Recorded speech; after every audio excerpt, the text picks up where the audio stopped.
Vamos abrir a Bíblia no livro de Atos, no capítulo 8. E vamos estudar a terceira parte do capítulo 8. Começa com Filipe e termina com Filipe, esse capítulo 8. Esse é o capítulo do Filipe. Vamos ler a partir do versículo 26. Um anjo do Senhor falou a Filipe dizendo: Dispõe-te e vai para a banda do sul, no caminho que desce de Jerusalém a Gaza. Este se acha deserto. Ele se levantou e foi. Eis que um etíope eunuco, alto oficial de Candace, rainha dos etíopes, o qual era superintendente de todo o seu tesouro, que viera adorar em Jerusalém, estava de volta e, assentado no seu carro, vinha lendo o profeta Isaías. Então disse o Espírito a Filipe: Aproxima-te desse carro e chega-te a ele. Correndo Filipe, ouviu-o ler o profeta Isaías e perguntou: Você entende aquilo que você está lendo? Ele respondeu: Como poderei entender se alguém não me explicar? E convidou Filipe a subir e a sentar-se junto a ele. Ora, a passagem da Escritura que estava lendo era esta: Foi levado como ovelha ao matadouro, e como um cordeiro mudo perante o seu tosqueador, assim ele não abre a sua boca. Na sua humilhação lhe negaram justiça. Quem lhe poderá descrever a geração? Porque da terra a sua vida é tirada. Então o eunuco disse a Filipe: Peço-te que me expliques, a quem se refere o profeta? Ele fala de si mesmo ou de algum outro? Então Filipe explicou, e começando por esta passagem da Escritura, anunciou-lhe Jesus. E seguindo eles, caminho afora, chegando a certo lugar onde havia água, disse o eunuco: Eis aqui água, que impede que eu seja batizado? E Filipe respondeu: Podes, se você crê de todo o coração. E respondendo ele disse: Creio que Jesus Cristo é o Filho de Deus. Então mandou parar o carro, ambos desceram à água, e Filipe batizou o eunuco. Quando saíram da água, o Espírito do Senhor arrebatou a Filipe, e não o vendo mais o eunuco, este foi seguindo o seu caminho, cheio de júbilo. Mas Filipe veio a achar-se em Azoto, e passando além, evangelizava todas as cidades, até chegar em Cesareia. Bem, hoje nós vamos falar sobre essa passagem de Filipe e eunuco. É assim que essa passagem é conhecida, Filipe e eunuco. Mas é um apêndice, né? É um apêndice do que aconteceu em Samaria. Até a gente pode falar isso, né? O apêndice do evangelismo em Samaria. A gente viu que Filipe, ele desceu, saiu de Jerusalém por causa da perseguição, ele foi até a cidade de Samaria e ele pregou. A palavra lá diz que ele pregou a Cristo. E novamente aqui no capítulo 8, no versículo 35, no final, se para uma multidão ele pregou a Cristo, quando ele estava só com uma pessoa, ele pregou a Cristo também. Então o que fazer quando nós temos a Bíblia na mão, com pessoas que não conhecem Jesus? É muito simples, é só você falar de Jesus. E aí, meus irmãos, em Samaria aconteceram coisas maravilhosas. Bem, houve milagres, houve sinais. Eu não estou falando só dessas coisas maravilhosas. A coisa mais maravilhosa que aconteceu naquela cidade foi que ela foi transformada. Aqui no capítulo 8, só para efeito de revisão, no capítulo 8, no versículo 8, você tem uma palavrinha que é quase mágica aí, né? A palavrinha mágica é amor, mas essa palavrinha anda junto, porque também ela é fruto do Espírito Santo. Uma vez que eles creram em Jesus, a palavra de Deus diz que houve uma grande alegria nesta cidade. Agora, isso é inédito em Samaria, a palavra alegria, porque é um povo meio carrancudo no Novo Testamento. Primeiro eles não recebem Jesus, depois eles têm uma suspeita lá com aquela mulher samaritana, até creem em Jesus Cristo, mas aqui a palavra de Deus diz que com a salvação veio uma grande alegria, né? É assim, se tinha uma grande perseguição, também teve uma grande alegria com a salvação, e houve um avivamento. A palavra de Deus fala desse avivamento no capítulo 8, versículo 25, vamos voltar lá? E eles, porém, havendo testificado e falado a palavra do Senhor, voltaram para Jerusalém e evangelizaram muitas aldeias dos samaritanos. Então, revisando, Filipe desce para Samaria, prega o evangelho, muitas pessoas se convertem, há grande alegria na cidade, a igreja de Jerusalém fica sabendo, alguns não gostam, porque onde já se viu o samaritano crer em Cristo? Então a igreja mandou João e Pedro para ver o que estava acontecendo. Eles foram ver o que estava acontecendo, testemunharam a alegria, testemunharam o poder do Espírito Santo no coração daquelas pessoas, oraram pela igreja, a igreja recebeu o Espírito Santo. E aí, meus irmãos, você vai ver que não tem o dom de línguas nessa manifestação do Espírito Santo. Por quê? Porque os samaritanos falavam a mesma língua dos judeus de Jerusalém, não tinha necessidade nenhuma. E aí eles estão indo embora, né? Fizeram o trabalho deles, chamaram a atenção de Simão, e o Pedro e o João, eles estão voltando para Jerusalém. E aí tem a explosão do evangelismo em Samaria no versículo 25, que diz o quê? Que eles, quando eles estão voltando para casa, eles passaram evangelizando todas as aldeias dos samaritanos.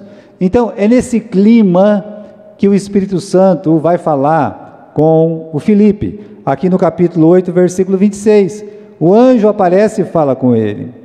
Em que clima? O clima de explosão evangélica, clima de uma explosão de evangelismo. Muitas pessoas se convertendo em Samaria. Então aqui, ele vai receber um chamado extraordinário, é que foge da ordem. A ordem é aquela que Jesus deu, ide por todo mundo e pregai o evangelho. A ordem é aquela que tem no capítulo 1, versículo 8, vós sereis minhas testemunhas em Jerusalém, na Judéia, em Samaria e todos os confins da terra. Essa é a ordem ordinária, tá? É a ordem. Então, aqui nós vamos ter uma ordem extraordinária, ou seja, um anjo vai aparecer e vai mudar as coisas na vida do Filipe, tá bom? Então, é um chamado extraordinário, porque um anjo falou com ele. Ele não precisou de um anjo falar com ele, para ir para Samaria. Ah, pastor, quando um anjo aparecer para mim, de uma forma extraordinária, e conversar comigo, me mandar para as missões, aí eu vou. Preste atenção, não vai aparecer nenhum anjo para você. Nós já temos a ordem de Jesus Cristo, que é ir e pregar, essa é a nossa ordem, mas apareceu aqui para o Filipe, por isso nós escrevemos aí, isso aqui é um chamado extraordinário, tá? Então ele não precisou de uma ordem, de um anjo falar com ele e mandar ele para Samaria, porque Jesus já tinha mandado ele fazer isso, lá no capítulo 1, versículo 8. Agora, quando nós fazemos coisas simples para Deus, Ele vai fazer coisas extraordinárias através de nós, como aconteceu aqui com Filipe. Um anjo apareceu para ele, vai ter um desafio novo, ele vai ter que deixar a multidão e evangelizar só uma pessoa, um desconhecido, uma pessoa de outra língua, de outra raça, outros costumes. Então, eu quero que vocês prestem atenção nessa frase aqui, olha, quando nós fazemos coisas simples para Deus, Ele faz coisas extraordinárias através de nós. Às vezes a pessoa quer que Deus faça uma coisa, sabe, assim, do outro mundo. Que Deus faça comigo como fez com Billy Graham, que Deus faça comigo a mesma coisa que Ele fez lá com o Hudson Taylor, deixa eu dizer, tanto o Billy Graham começou a pregar na igreja dele, ele começou a pregar lá na praça da cidade dele. Depois sim, veio para o Brasil, tinha um monte de gente trabalhando para ele pregar no Maracanã cheio. Foi o primeiro evangelista a vir aqui na América Latina e colocar 250 mil pessoas no Maracanã. Gente lá no campo, gente lá na arquibancada. Mas para isso acontecer, ele começou pregando lá na igreja dele. E talvez ele foi primeiro um professor de escola dominical. Então, quando nós fazemos coisas simples para Deus, Ele faz coisas extraordinárias através de nós. Então você quer que Deus opere, faça grandes coisas para você? Comece a fazer o básico, comece a fazer coisas simples que Ele mandou, como ir evangelizar toda a criatura. E qual foi esse chamado extraordinário? Ou que chamado extraordinário foi esse? O que Deus pediu para ele? Vamos dar uma olhada aqui no versículo 26. O anjo do Senhor falou a Filipe, dizendo: dispõe-te. Você tem disposição, Filipe? Então, dispõe-te, levanta-te, tá?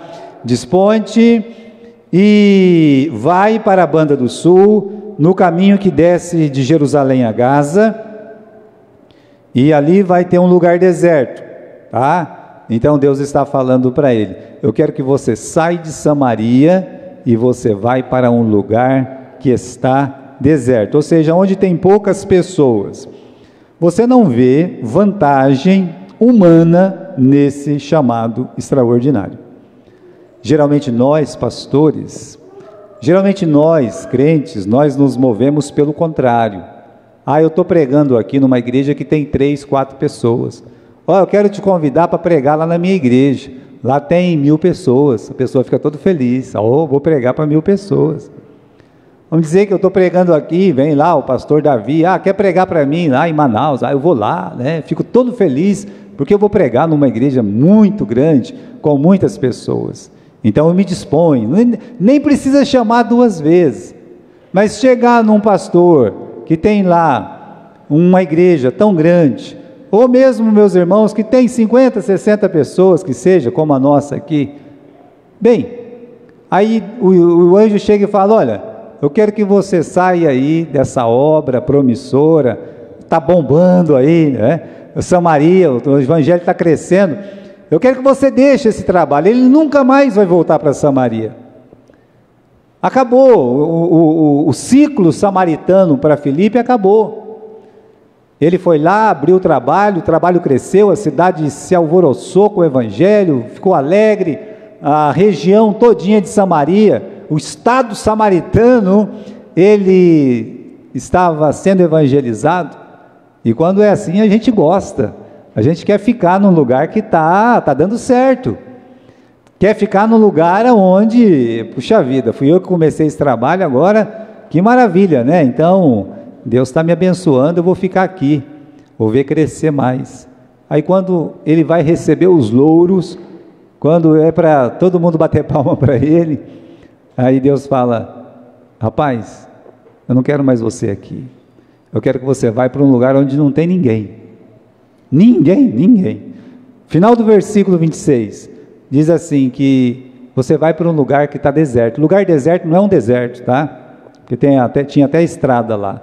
Lugar deserto é porque ali havia poucas pessoas, não tinha muita gente, tá bom?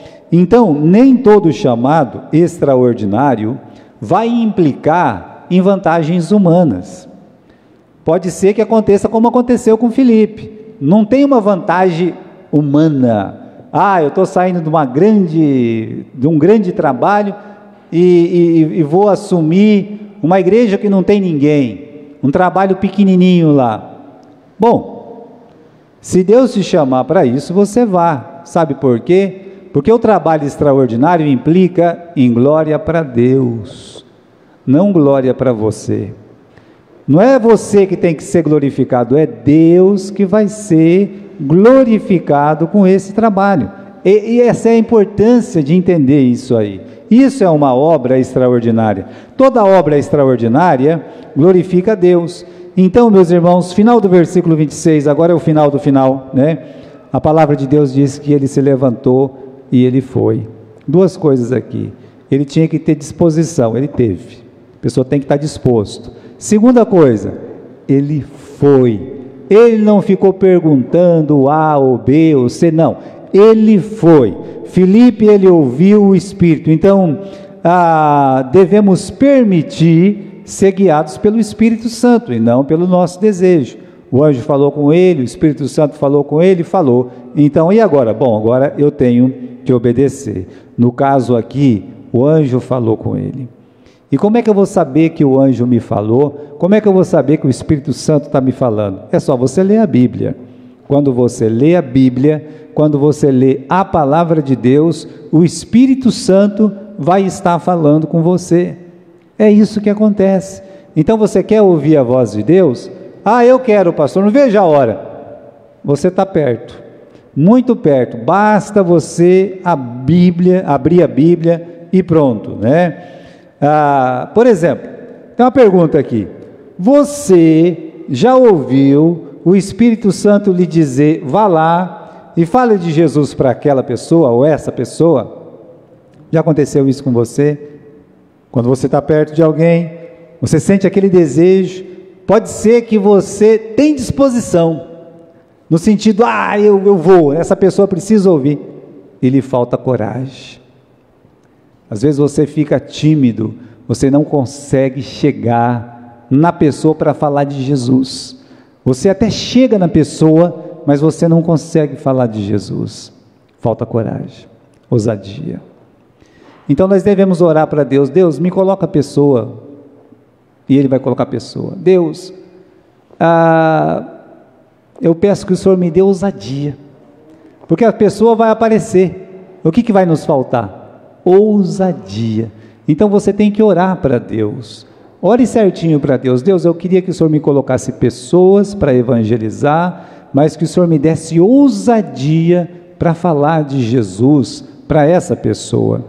Então, irmãos, Filipe, ele permitiu ser guiado pelo Espírito Santo, né? Já pensou qual seria o resultado do ministério de uma igreja, ou do seu próprio ministério, se você ouvisse menos os seus temores, os seus medos, e ouvisse mais a voz do Espírito Santo, e pedisse mais ousadia para Deus? Nossa igreja, meus irmãos, pode prosperar muito, pode crescer muito. Então Filipe, ele vai. Agora, nesse ato de ir, o Filipe, ele vai mostrar algumas coisas. Ele mostra amor pelas almas. Tem que ter amor pelas almas para fazer o que ele fez. Por quê? Primeiro, né? Ele ama apenas uma alma. E talvez esse é um entrave, né, na vida de muita gente que quer trabalhar na igreja. Amar apenas uma alma. Às vezes tudo começa com uma pessoa, uma alma.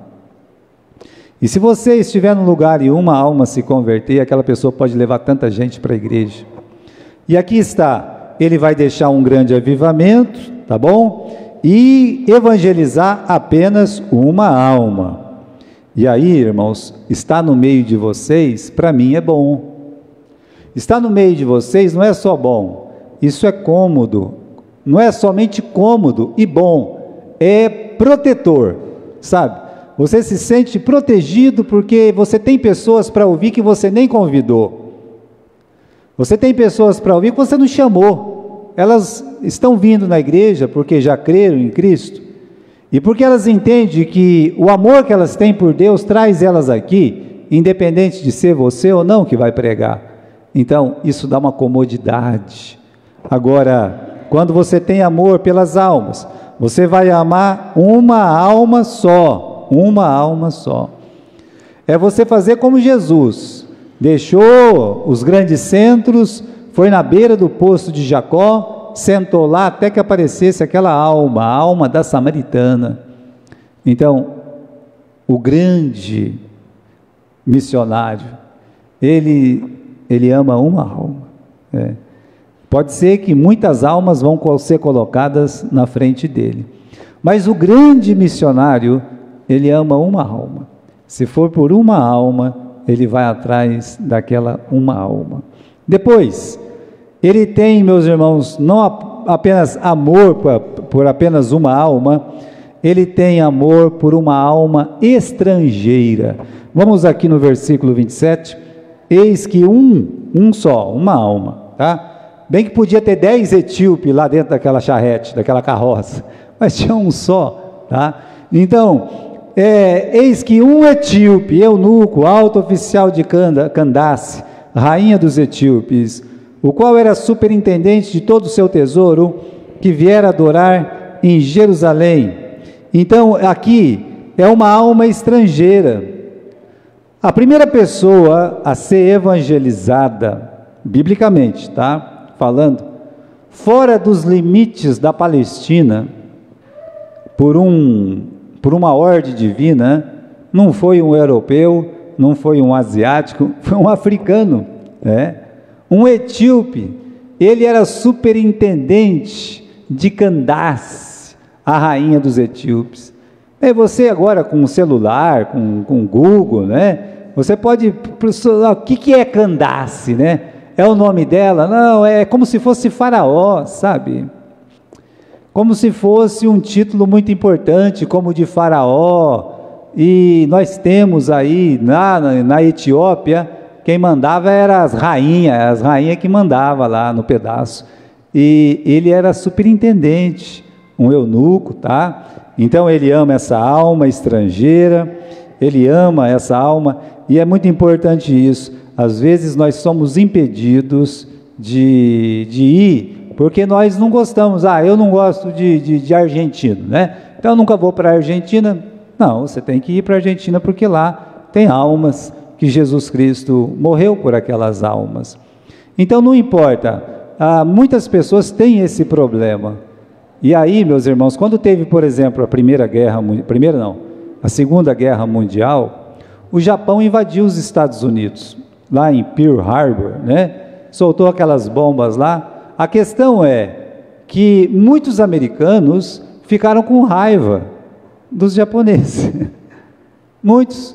Então, quando uma família japonesa ia para os Estados Unidos, dependendo do lugar, eles ficavam com raiva. Foi essa raça aí que matou o meu filho lá na guerra.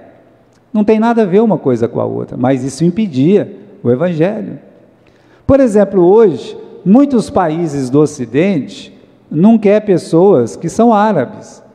Não, mas esse povo aí é tudo da bomba. Bem, tem a turma da bomba, nós sabemos que tem a turma da bomba, mas e as almas? E as almas serão evangelizadas? Então, irmãos, olha, o amor por apenas uma alma, um amor que ultrapassa a barreira das raças, como o Filipe já fazia com os samaritanos, agora ele vai para uma pessoa estrangeira, de outro país.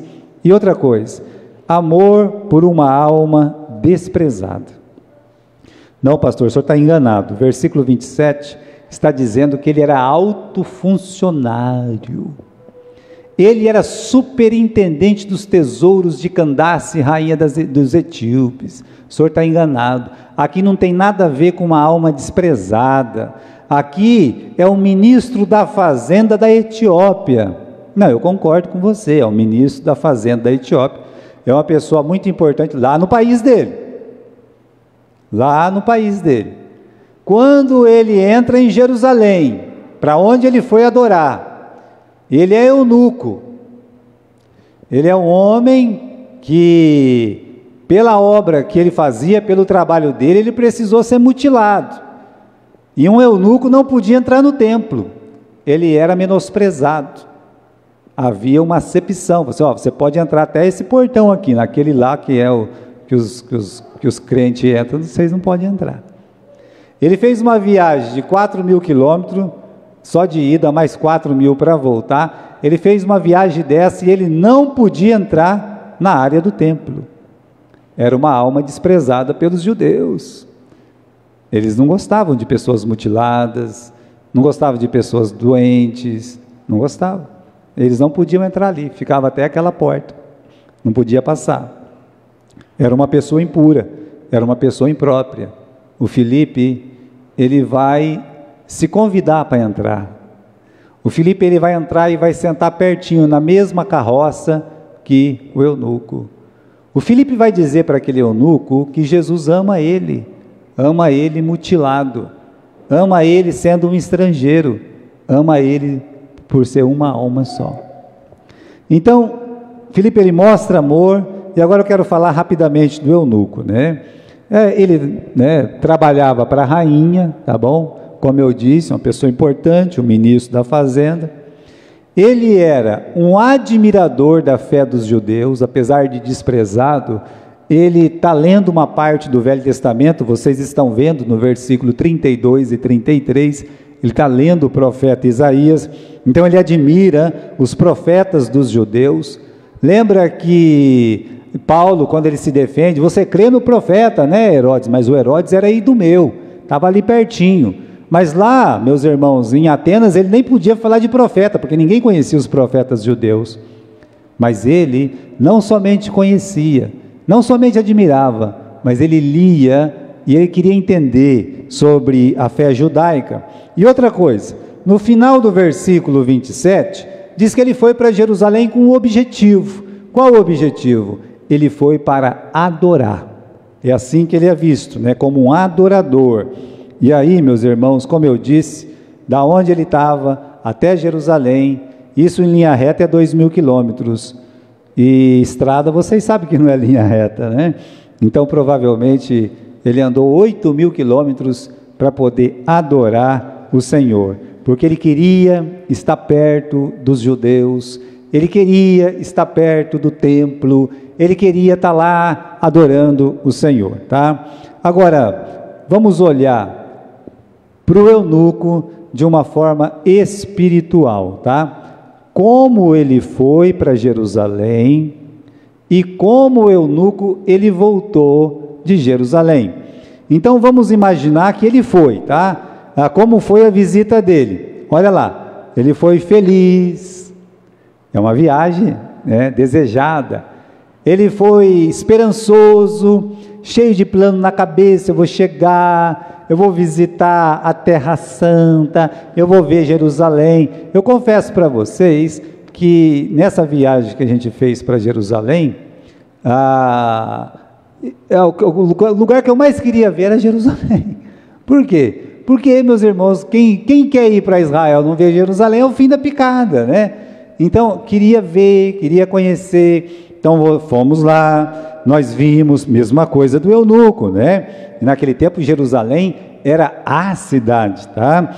Então, querendo saber mais sobre Deus, mais sobre a palavra de Deus, aí, ele visitou o templo de longe, porque ele não podia entrar, conheceu os sacerdotes, conheceu levitas, conheceu escribas, viu um monte de judeu indo adorar também. Olha, isso é uma coisa legal de ver, de estar perto, mas sempre de longe, sem poder participar muito. Ele era um estrangeiro, ele não podia chegar lá. Paulo colocou um estrangeiro dentro do templo? Não, mas ele foi acusado disso. Estão lembrados? O que aconteceu com Paulo? Pegaram ele e quase mataram ele. Então ele tinha que ficar de longe, observando tudo. Aí foi a ida cheia de alegria, cheia de esperança. E como é que foi a volta? Meus irmãos, já não permitiram ele entrar no templo, o sacerdote não podia chegar perto dele, para não ficar impuro, os levitas também não, os outros judeus, sabendo que ele era de outro país, de outra raça, que ele era um estrangeiro, piorou, é eunuco? Então todo mundo passava por ele e fazia que nem quando aquele judeu se machucou, o sacerdote, o levita passava de longe, passava de largo. A pessoa sente, não sente? Então ele voltou embora, ele está cheio de dúvida e com certeza, do jeito que ele foi tratado em Jerusalém, ele saiu menor do que quando ele entrou. A gente estava lá em Jerusalém, tinha uma sinagoga lá, que, essa sinagoga não pode entrar aí dentro não, né? Eu falei, mas sinagoga não é um lugar público, né? Pensei comigo, tem que poder entrar. Aí eu vi que alguém entrava, porta fechava, Alguém entrava, a porta fechava. Eu digo, o máximo que eles podem fazer comigo é eu entrar e eu vou sair.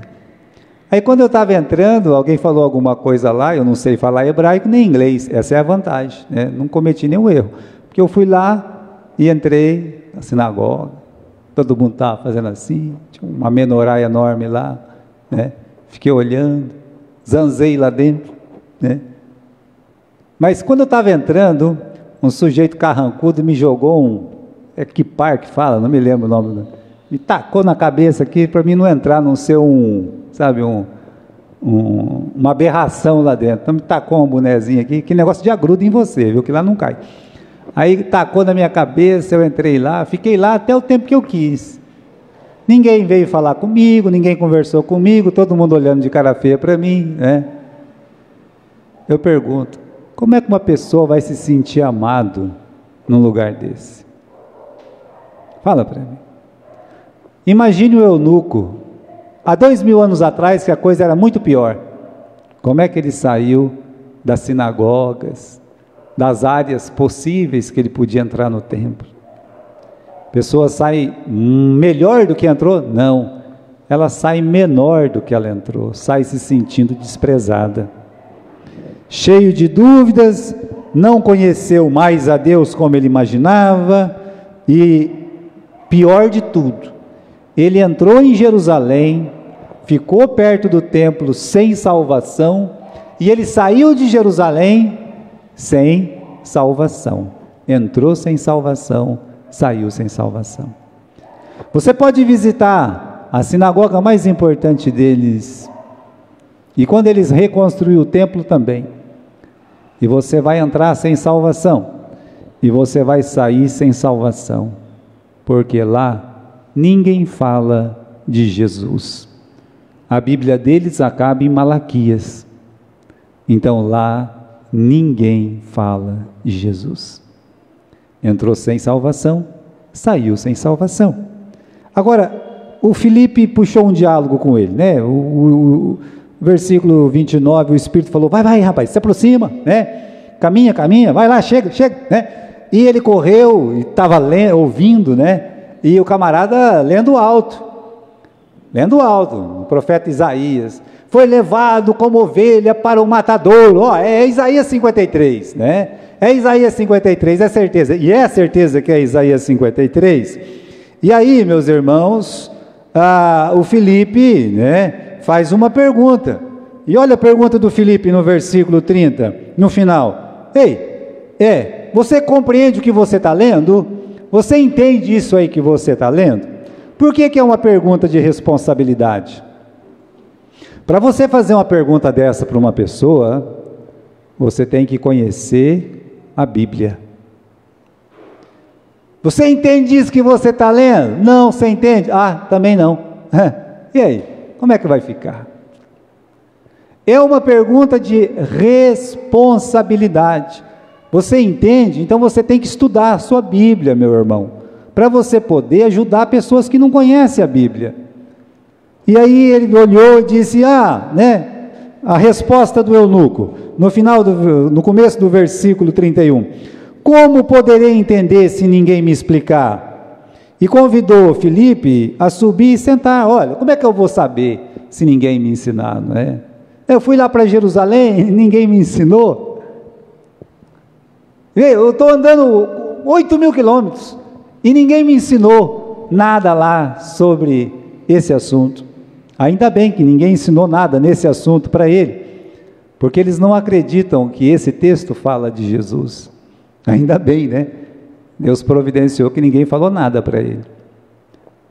Agora, meus irmãos, a pergunta é: como vou entender se ninguém me ensinar? Vem cá, rapaz, senta aqui perto de mim, senta aqui.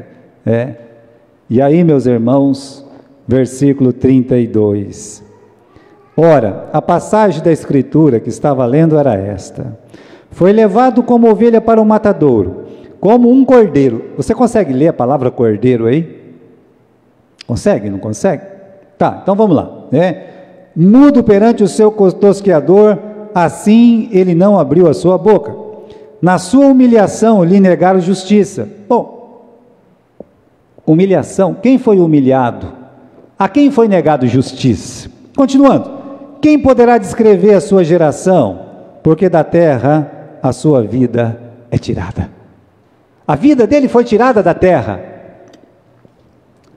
Bem, esse versículo, irmãos, esse texto de Isaías 53, ele tem uma explicação simples, né? O texto lido se encontra em Isaías capítulo 53. A dúvida do eunuco, qual que era a dúvida? Pode passar, né? A dúvida dele, ele faz uma pergunta no final do versículo 34, né? Vamos ler o versículo 34 inteiro. Então o eunuco disse a Filipe: eu peço que me expliques a quem se refere o profeta. Fala de si mesmo ou fala de outra pessoa? Qual que era a dúvida? Ele está falando dele, o profeta Isaías está falando dele? Ou será que ele está falando de outra pessoa? Eu não sei de quem que ele está falando. De fato, irmãos, que bom que nem um judeu, que nem um fariseu, que nem um escriba dos judeus lá falou nada para ele, porque senão ele não ia nunca imaginar que aquele texto falava de Jesus. Eu acho muito lindo como a forma que o Filipe, ele trabalhou essa questão. Veja o versículo 35. Então Filipe explicou, e começando por esta passagem, ele só começou por Isaías 53. Mas aí ele pode ir lá para Gênesis capítulo 22. Pai, onde está o cordeiro para o sacrifício? E ele pode ir para outros textos da Bíblia falar do cordeiro. Ele poderia até citar João Batista, falar assim: olha, o João Batista disse: eis o cordeiro de Deus que tira o pecado do mundo. A verdade é, meus irmãos, que ele olhou para o capítulo 53 de Isaías e ele só viu uma pessoa. A explicação é Jesus.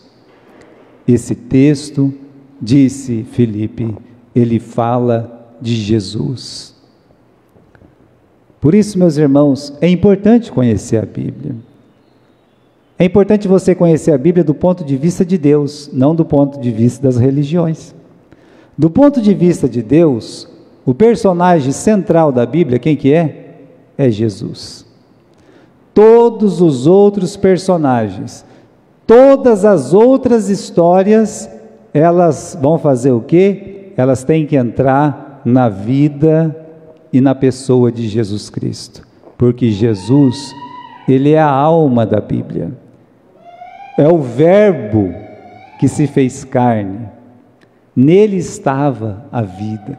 Então a palavra de Deus é uma palavra viva, e vida é Jesus. Qualquer texto da Bíblia fala de Jesus, qualquer um, não tem nenhum texto que não fale.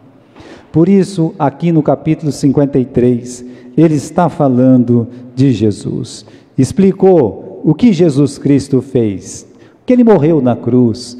Por quê? Para te salvar. O que você deve fazer? Você deve crer em Jesus. Então tudo que o Espírito Santo quer é que falemos de Jesus. Tem muitas almas vazias, como o eunuco, que eles não têm conhecimento da verdade. E o que essas almas vazias precisam?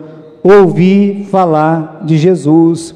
Então, o Espírito Santo, ele quer te usar. Ele quer te usar para você se aproximar das almas, como aconteceu com Filipe. Quer que o cristão ouça as dúvidas das almas, você tem que ouvir a dúvida do pecador. O Espírito Santo quer que depois de você ouvir aquele coração vazio, você fale como ele pode se encher, que você fale de Jesus. Falar de Jesus, não tem jeito de você falar de Jesus sem falar do quê? Do amor de Deus. Não tem jeito de você falar de Jesus e não dizer: Deus amou o mundo, que deu o seu Filho unigênito, para que todo aquele que nele crê não pereça, mas tenha a vida eterna. É isso que o Filipe falou para o eunuco. Agora, meus irmãos, versículo 36, o eunuco conheceu Jesus. Seguindo eles caminho fora, chegando a certo lugar onde havia água, disse o eunuco: tem água aqui, o que me impede que eu seja batizado? E Filipe respondeu: bem, você pode, se você crê de todo o seu coração. E respondendo ele, disse: eu creio que Jesus Cristo é o Filho de Deus. Bom, agora é outra situação. A primeira coisa que um pecador deve fazer é crer em Jesus. E a segunda coisa que um pecador deve fazer é ser batizado, é mostrar para o mundo, é a profissão de fé pública que Jesus o salvou. Então aqui, o batismo do eunuco, ele cumpre os 4 princípios básicos de um batismo. Quais são os 4 princípios básicos?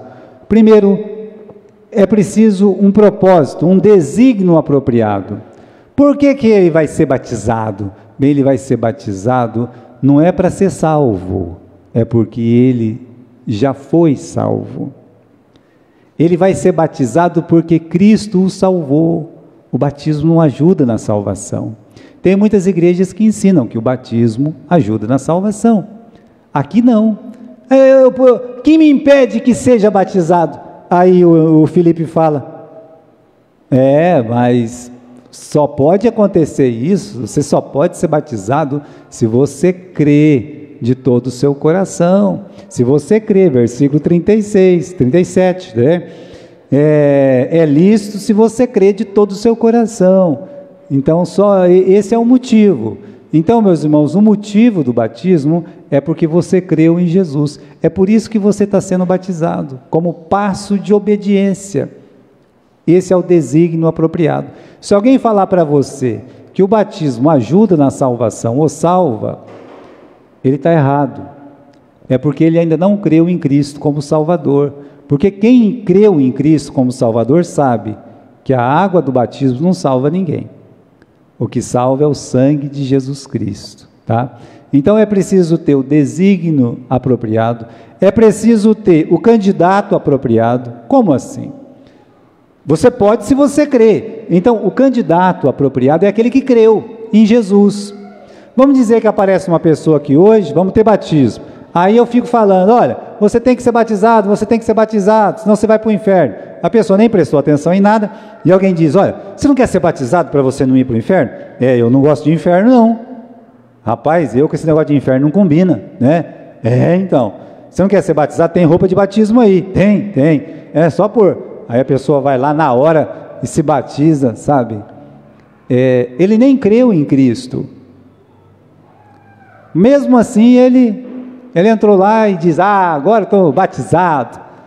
Uma criança pequena, um infante, por que batizar um infante se ela não tem capacidade de crer? Não, os pais têm, calma. A salvação é individual. As crianças, elas não precisam ser batizadas. Elas devem ser apresentadas na igreja. A criança, ela só pode ser batizada quando ela crê em Jesus como o único e suficiente Salvador. A partir do momento que ela entende, então, o candidato apropriado é aquele que entendeu o que Jesus fez na vida dele. Isso desqualifica os infantes recém-nascidos. Terceiro, o administrante apropriado. Você não acredite que qualquer um sai batizando por aí, está tudo bem, não. Aqui o Filipe, ele foi ordenado pela igreja dele, e duplamente ordenado pela igreja, e aqui tem uma comissão do nosso Senhor, de um anjo que lhe falou, do Espírito Santo que manda ele se aproximar. Eu nunca vou fazer um batismo sem dizer: olha, eu te batizo em nome do Pai, do Filho e do Espírito Santo. E pela ordem que me é dada, né, ou a autoridade que me é dada pela Igreja Batista da Fé em Marília, então eu te batizo em nome do Pai, em nome do Filho e do Espírito Santo. Nunca vou deixar de dizer. Porque a ordem veio de Jesus Cristo para a igreja, e a igreja me autorizou. Não precisa ser um pastor para ser autorizado, mas precisa a igreja autorizar essa pessoa. Continuando, o modo apropriado. E aqui vai uma outra coisa: você pode jogar uma água na cabeça de uma pessoa? Você pode derramar uma água na cabeça da pessoa?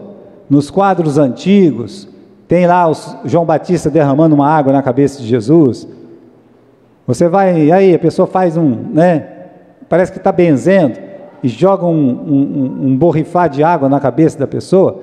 Hoje ele usaria, a bombinha da McLaren, para fazer um batismo. Não, isso não é batismo. O batismo não é assim. Existe um modo apropriado. Vamos ler o versículo 36. Seguindo eles, caminho afora, chegou em certo lugar onde havia água. Versículo 38. Então mandou parar o carro, ambos desceram à água.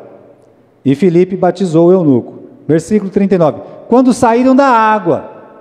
Agora, irmãos, se pode só derramar água na cabeça, primeiro, eles não precisariam descer da carroça. Era só pegar o bujãozinho de água que eles levavam, Você leva água quando viaja, não leva? Eles levavam.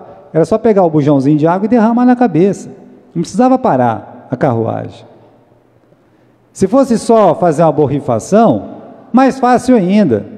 Pegava lá, molhava e fazia assim, te batiza no nome do Pai, do Filho e do Espírito Santo também. Ou eu derramo essa água na tua cabeça, Pai, Filho e Espírito Santo também. O problema, meus irmãos, que esse não é o jeito certo. Porque a palavra batismo não significa isso. A palavra batismo significa mergulho, imersão.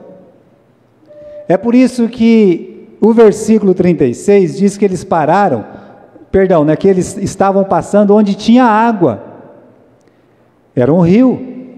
E aí a palavra de Deus diz no versículo 38 que os dois desceram dentro da água. E no versículo 39 diz que eles saíram da água. E quando eles estavam na água, você tem a palavra aqui, versículo 38. E Filipe o batizou. A palavra batismo quer dizer mergulho. Só que eles não traduziram essa palavra. Eles apenas transliteraram a palavra. Tem uma diferença. Quando você lê coração, é porque eles traduziram a palavra cardio, que é uma palavra grega, para coração. Fizeram certo, Se eu ler cardio aqui, poucas pessoas vão entender, tá? Então, onde você lê mulher, você poderia ler gineco, Da onde vem ginecologista, tá? Se fosse homem, seria antropo, Da onde vem antropologia. Mas eles traduziram essas palavras. Aí, quando chegou no batismo, não traduziram, transliteraram. Por quê, pastor? Não sei. Talvez intencionalmente, por praticarem o batismo errado. Mas a palavra batismo é uma palavra grega, que significa um mergulho, imersão. Então, quando eles desceram naquela água, os dois, ele foi mergulhado. E aí, então, ele tirado da água.